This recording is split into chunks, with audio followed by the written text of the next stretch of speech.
Hi, everyone. It's good to be with you here again. I'm Michelle Mays. I'm the clinical director at the Center for Relational Recovery and the founder of Partner Hope. And I'm back to talk to you guys this week about the topic of forgiveness. So I think this is a topic that is pretty fraught for a lot of betrayed partners. There can be a lot of pressure around this topic and a lot of sense that you're supposed to forgive, that you have to forgive, pressure from family members, pressure from religious leaders, pressure from the culture at large. So, and I think this is also a topic that then there's a lot of misunderstanding about what it actually means and how you go about doing this and the timing of it. So that's what we're going to talk about this evening. We're going to talk about what forgiveness is and what forgiveness is not, and hopefully give you some new ways to think about this topic. So I went hunting for a really good definition of forgiveness, and I just feel like I can't find like a pithy, good definition that's a short, succinct one that I really like. So if you have a great definition of forgiveness that you love, please put it in the comments below this because I'm on the hunt for one.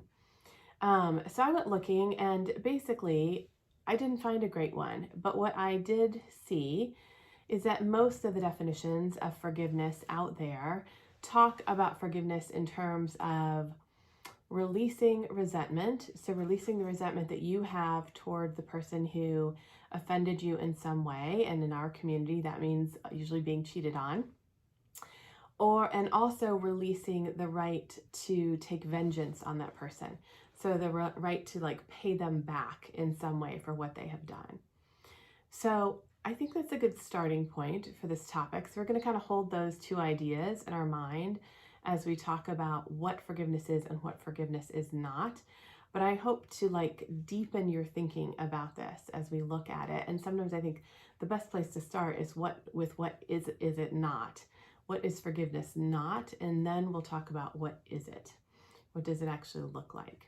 So here are a few things that forgiveness is not. So one is that it is not a one-time event. I think that sometimes we think that we're supposed to come to this magic place in our minds and in our hearts where we have forgiven. And when we have forgiven, it is over, it is done. We have forgiven and we have moved on. And it's not that that doesn't happen for some people, but I think for most of us, forgiveness is much more of a process, and it happens over time, and it also happens repeatedly. So often I think we are making a choice. I think forgiveness is about a choice that we're making to forgive somebody, and we're forgiving them again and again and again as things come up. So let me give you a really good example of what I mean by this. I have so many partners come in and talk to me and say, do I need to forgive him? Do I need to forgive her? Like, when do I forgive? Like, I feel like I'm supposed to. People are telling me that I need to. I kind of feel pressure about this.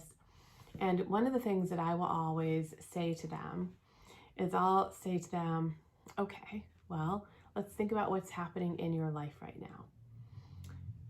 Are you being kind to the person who cheated on you most of the time? Yeah, I'm being pretty decent to them most of the time. I have my moments, but I'm being decent most of the time. All right, are you still living with them? Now, not everybody is, but some of them will say, yeah, I'm trying to see if we can repair the relationship.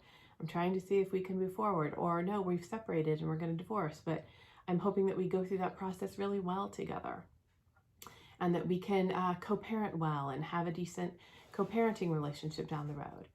Okay, so are you in trying to do that, hoping for the best in all of that with this person? Yes, I am. Okay, so then what I say to them is, okay, so you are forgiving. You are actually in the process of forgiving this person.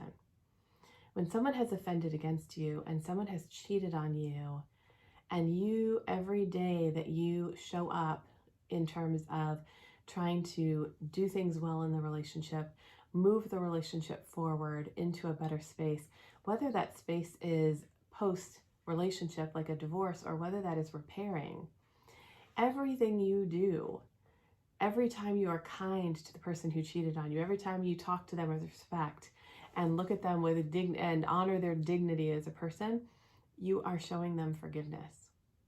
So I think this is a really important idea to understand, that forgiveness is not a one-time event. It's something that you choose over and over and over again.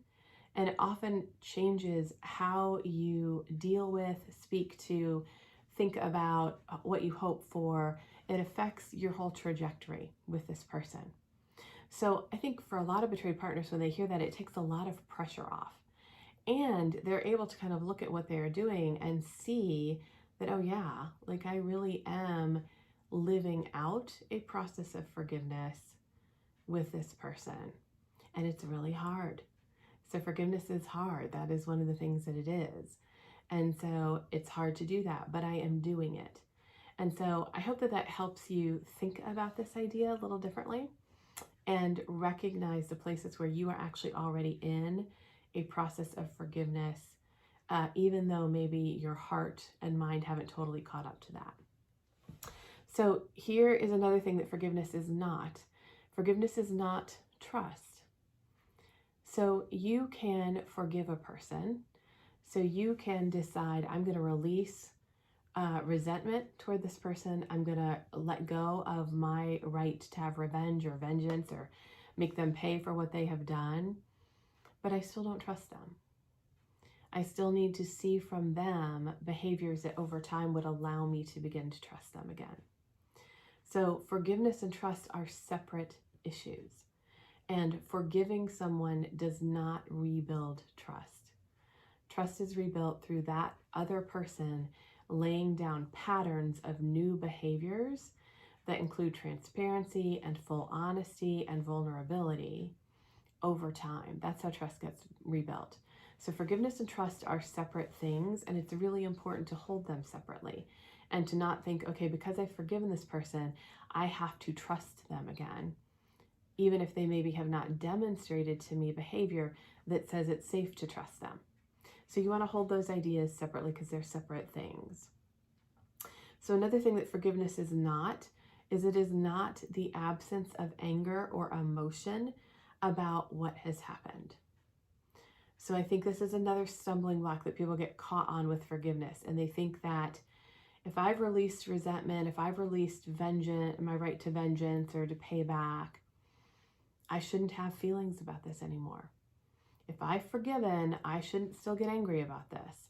If I've forgiven, I shouldn't still have sadness and grief and loss. If I've forgiven, I shouldn't go into overwhelm anymore. And that's not true either. So forgiveness is separate from those things as well. Forgiveness, again, is releasing resentment toward the person and your right to pay them back and your right to have vengeance toward them, but you're still going to be angry at them for what they did. You're going to still have moments where what they did comes up and you're reminded of it and you feel anger and you talk about your anger and you say that you're angry. You're going to still have moments of sadness and you're going to have moments of grief and loss and pain, and you're going to need to talk about it. So I think one of the things that can happen in couples who are dealing with cheating is that the cheating partner can start to demand forgiveness. And they can use the language of forgiveness to try to get the partner to quit bringing up the cheating. And to kind of say to the partner, you don't need to talk about that. Remember, you forgave me, so we're done with this. We're moving on from it. We're pretending like it didn't happen.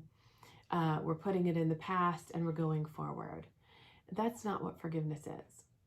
And we're going to see when we look at what forgiveness is, and right now we're doing what forgiveness is not. When we look at what forgiveness is, we're going to see why that is not what forgiveness is. So forgiveness, even though you may have forgiven the person, you're still going to have feelings about what they did. You're still going to have anger and pain and sadness, and you're still going to need to work through what they did. You're still going to need to heal the wounds from that. And healing the wounds from that are, again, separate from forgiving for it. So they're separate things.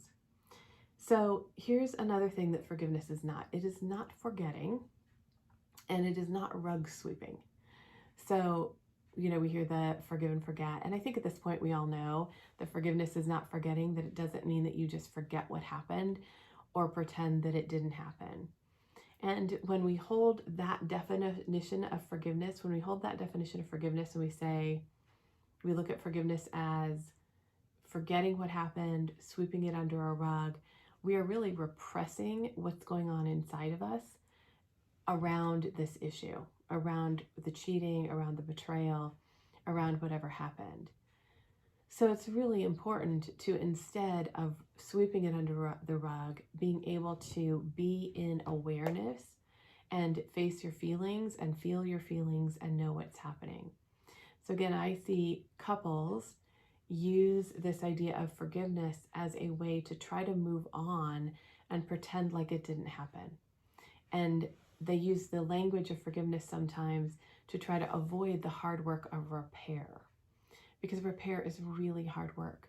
And repair means really doing the hard work around the wounds that were created by the cheating. And sometimes, to try to avoid that hard work, a couple will instead say, well, I have forgiven, so I'm just moving on from this. And we're going forward. And we're going to try to go forward as though it never happened, rather than going forward in full awareness of what happened and having repaired it and integrated it into your story as a couple, and integrated into the story of your relationship in a new way. That's what it looks like to repair. So forgiveness is not forgetting and rug sweeping, and the concept shouldn't be used in that way.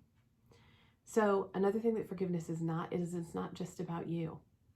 So we have like kind of this cultural wide thinking about forgiveness going on, that we forgive just for ourselves, and forgiveness is about setting ourselves free, and it doesn't really matter what the other person is doing, it doesn't matter what it means to them.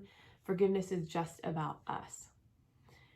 So it's not that that is not true, because it is true. Like, forgiveness is about us, and it does set us free. It does change us and our hearts and who we are and how we're operating and what we feel like inside. So it is true, but it isn't just about us. Forgiveness is also about the person we're forgiving. So forgiving somebody else in some way acknowledges both of our humanities, who we both are as human beings, and it is a relational overture. So it doesn't mean that you will be able to reconcile with this person. It doesn't mean that this person will start behaving exactly the way you want them to. So it isn't magic dust, fairy dust, to change the other person. But it is, when you forgive inside of you, you open up a pathway between you and that other person. And if that other person wanted to, and if they did the work on their side, it opens up an opportunity for something to change between the two of you. And in that way, forgiveness is relational. So it isn't just about you, it's also relational and about you and the other person, and a shift energetically and emotionally between the two of you. And if the other person wanted to, they could do something with that. So they may not, they may choose not to, and that would be too bad, but it still shifts things relationally. So I think it's really important to know it isn't just for you, it isn't just about you. But it's a relational act when you are forgiving someone. And it is a relational offer that you are making to that person. So the last thing that forgiveness is not reconciliation. So forgiveness and reconciliation are totally two different things. So reconciliation is when you repair a relationship and you come back into relationship with somebody and you are connected to them and they feel safe to be in a reconciled relationship.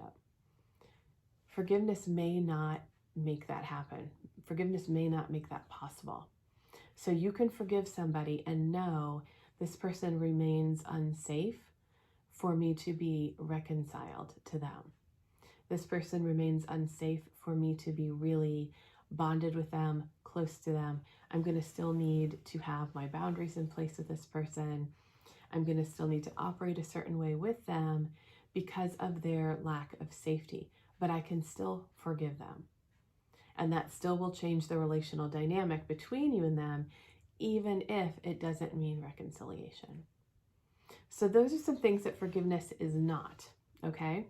And hopefully that gives you kind of a sense of things, a little bit about, okay, there's some ways to think about this. Now let's talk about what forgiveness is.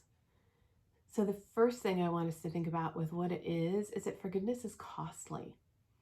So forgiveness is something that actually does cost us something. And here's what I mean by that. In order to forgive someone, we are forgiving them because they have done an offense against us. They have offended against us in some way.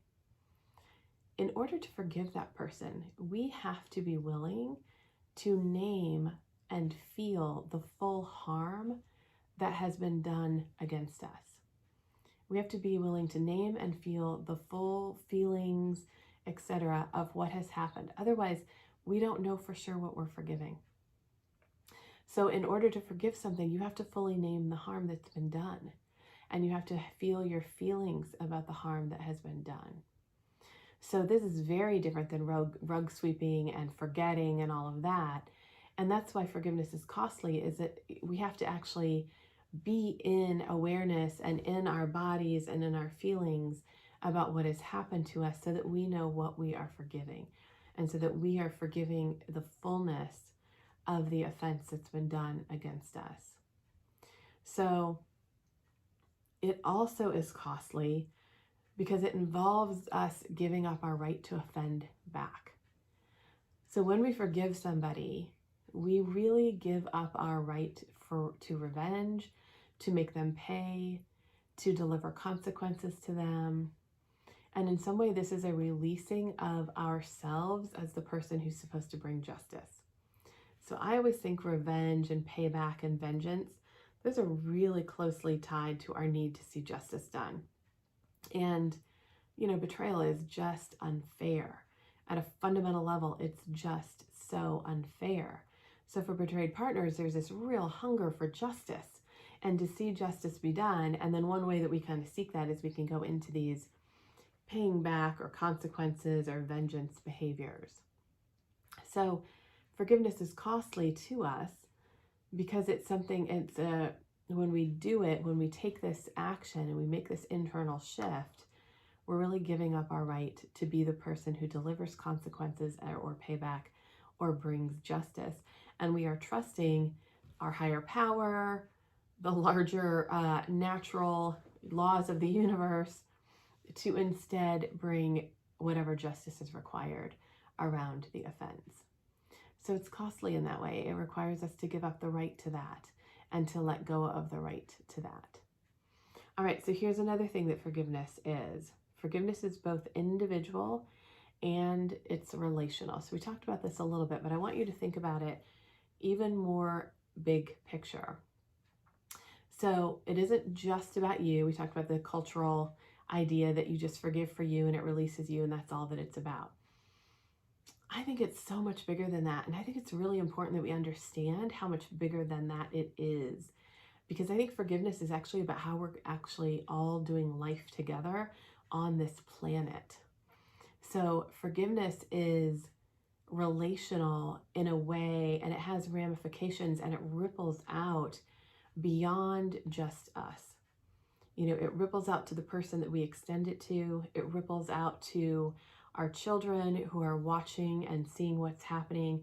It ripples out into the larger extended family. It ripples out into the community.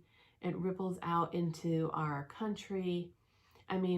Doing the act of forgiveness and being a person who practices forgiveness, because forgiveness is a practice, little to big offenses, right, is something that has a much bigger impact than just on us ourselves, right? It ripples out and it affects the larger world around us. And in that way, it's a profoundly relational act. And it's about creating avenues for relational connection. Now, again, the other person may not be in a place where that they can do their side of that. But it creates these pathways for relational connection to happen after hurt and wounding have occurred. And without those kind of pathways being created, then we're stuck in a you hurt me, I hurt you back, then I hurt you, so you hurt me back. And we're in a power over, power under dynamic and a victim-victimizer dynamic. And we see that around us in our culture all over the place right now. We're so caught in a victim-victimizer dynamic. So forgiveness is a pathway out of that. And I want you to think about that in terms of how I defined forgiveness at the very beginning. That it is every time you're kind to the person who cheated on you. Every time you have a vision for how you could go forward together in a different way and in a new way. Every time you work on your own healing. Every time you work on being a better parent in spite of what's going on. All acts of forgiveness.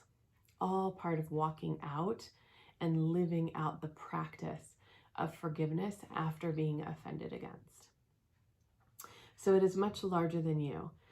So it does free you and it changes you, and it does release you from carrying around the burden of resentment toward the other person for what they have done. So forgiveness is something that does free you internally and really lets you put down the boulder of resentment that you may be carrying around as a result of what they did to you. So another thing that forgiveness is that forgiveness is embodied. So here's what I mean by that. It isn't just something we do in our heads, and it isn't just something we do in our hearts. It has to do with how we live. It has to do with how we speak to the other person. It has to do with how we behave toward the other person. It has to do with what we believe about the other person. Like, it's a very embodied practice. It doesn't just happen internally, it changes our outward being and how we engage with other people. So forgiveness is a whole different way of being in relationship with somebody who has hurt you and who has offended against you. And again, this is a process, right? This is a gradual unfolding process over time where you look fully at the hurt, where you are in awareness about the other person and how safe they are. It doesn't mean trust. It doesn't mean that you don't feel the feelings anymore, but you have released the right to pay them back, and you're releasing resentment toward them. And you're doing that over and over again. Because with forgiveness, those feelings come back sometimes. You know, they come right on back, and we have to kind of choose it again. So it is a process that unfolds over time and that we embody, we live it out over time, rather than it being a one-time event. So the other thing that forgiveness is that it's imperfect. So I think sometimes we can think about it in a very black and white way, like I have forgiven you or I have not forgiven you. And if I did forgive you, I did it right. You know, it's not like that. It's an imperfect process. You know, we may be working on forgiving somebody. We may be working on letting go of the resentment. We may be working on letting go of our right to pay them back and our vengeance. It's a process, and we are imperfect human beings, and that is okay. So to know, I don't have to do this perfectly. I don't have to forgive perfectly.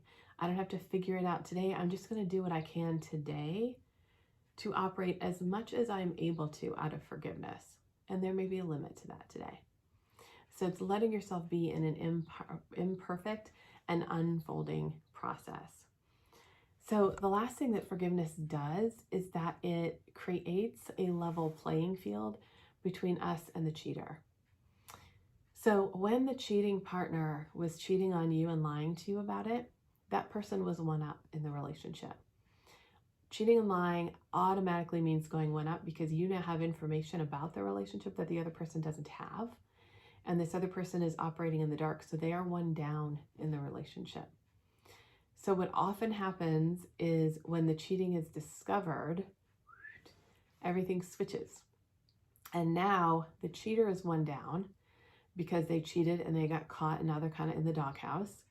And the betrayed partner is one up and angry and kind of in that place of like, how could you? I would never do this to you. What is wrong with you? Like, oh my goodness, what is going on here? How could you have possibly done all the stuff that you did here and lied to me like you have?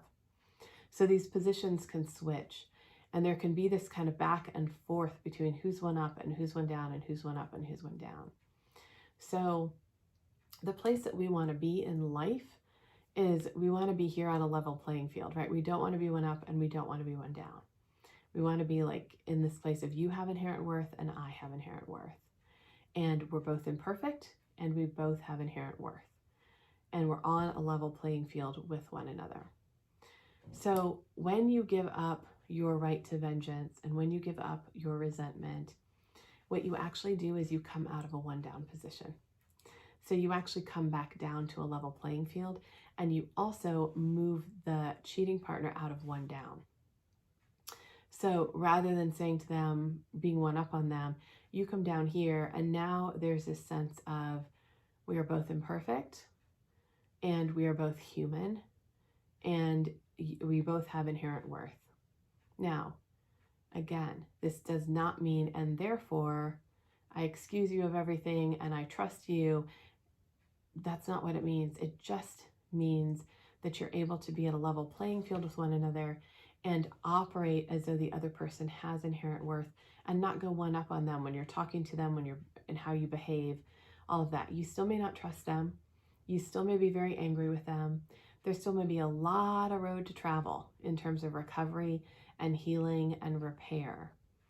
But it gives you a way to level that playing field and come back into you have inherent worth and I have inherent worth. So these are a few things that forgiveness is. And so we've had a list of what it isn't, and we've had a list of what it is. And I hope that it's kind of broadened your understanding of it and also take some pressure off from you about, I need to do this right now, or I need to get to a place of forgiveness, or I need to let go of this. I need to be able to move on from this.